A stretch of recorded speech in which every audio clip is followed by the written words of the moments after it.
So what's the cheapest usable e-bike you can actually buy right now in late 2025? Spoiler, it's not a fancy e-moto like this. But that's okay, because a lot of people just want basic, affordable transportation.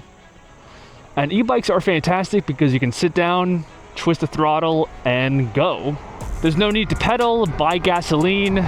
So if you don't have a car, you don't want to use public transit, this can be a great practical option.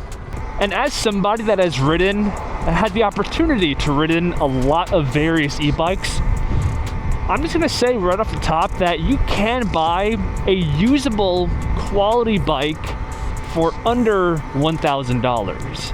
Now stay tuned, because I'm gonna go over exactly what specs I would look for, what's kind of like the minimum threshold, because you can go cheaper, in fact, much cheaper. I've seen bikes for like $200-300 off of Amazon. But to me, these cross over that line from usable transportation into more toys. Now, one of the key things I look for in bikes, and this was not always the case, but just from riding bikes over the years, I appreciate fat tires and full suspension on motorized vehicles. Now, if you talk to hardcore cycle enthusiasts, they're going to essentially say the opposite. You want thin street tires, no suspension, in order to keep the weight of the vehicle down. And with electric bikes, weight is still very important, but it's not as crucial as on vehicles powered by human legs. So for vehicles like this, my estimation is that the trade-off of slightly worse range in exchange for much enhanced comfort is a trade-off you want to take if you're using this as daily usable transportation. So those are some of the physical attributes I look for on a bike.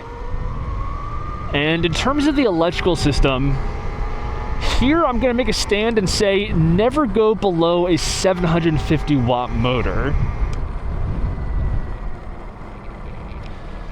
Some ultra cheap bikes have a 500 watt motor, even like a 250 watt motor. But to me, 750 is like the bare minimum. It's equivalent to 1 horsepower. And I just find that if you go below that, the bike, it's really slow and it's hard to use. Now, don't get me wrong, 750 watts is also pretty slow, but I do view it as usable, especially because most 750 watt e-bikes, they have a peak power a little bit north of that, in the range of like 1200 watts, which again makes the bike more usable, especially for things like hill climbing. And again, if you're using the bike for legit transportation, you're going to want it to be able to go up hills. And in terms of the battery, this of course is going to have a direct correlation to usable range. So get an appropriately sized battery. But where technology stands right now and the pricing of batteries, sub $1,000, I would expect something in the range of 48 volts, 15 to 20 amp hours. And essentially on a bike like this, 48 volt battery, 15 amp hour capacity is going to give you generally about 15 miles of range.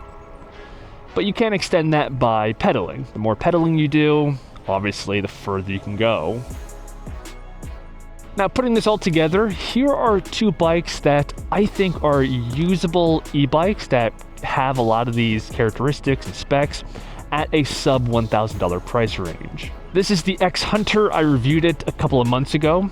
And the frame here, it uses an off-the-shelf folding frame. And this is good because it's a common frame, it's used on a lot of bikes, and it's known to work. We have the full suspension, the fat tires, 750 watt motor, and a battery that falls within the acceptable range. Then we have this one from Jan Snow, and it's essentially the same thing, but it just looks different. And just like with the X Hunter, when I reviewed it, I was pleasantly surprised with the value proposition. But even with these bikes, of course, the biggest limiting factor is just the range. When you have a limited budget, it's just going to limit the size of the battery. some things you can do to potentially mitigate this. You could try and buy a spare battery, but that is going to be very expensive. But you can also take advantage of level 2 public EV chargers utilizing this here adapter. If you're interested in this potential solution, check out this video linked on screen now. And finally, I did come across one e-bike that I haven't reviewed before, but it checks off all of my criteria, and it's even more affordable than the Jan Snow and the X Hunter. It's this bike right here, and on Amazon, it's about $500. Again, it has all the things that I look for, and it has very positive overall reviews. The one thing I did kind of notice here, where I think they saved some money, is with the robustness of the frame. It does look pretty thin.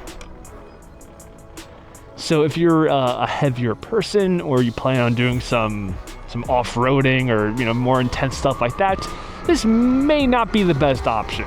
But again, these are budget machines, basic transportation, and from my time with the X Hunter, the Jan Snow, I'm pretty confident that you can get usable transportation via these e-bikes at a sub $1,000 price point. But let me know your thoughts in the comments below. If you guys enjoyed, I appreciate a like, subscribing before you go, and I'll see you guys in the next one.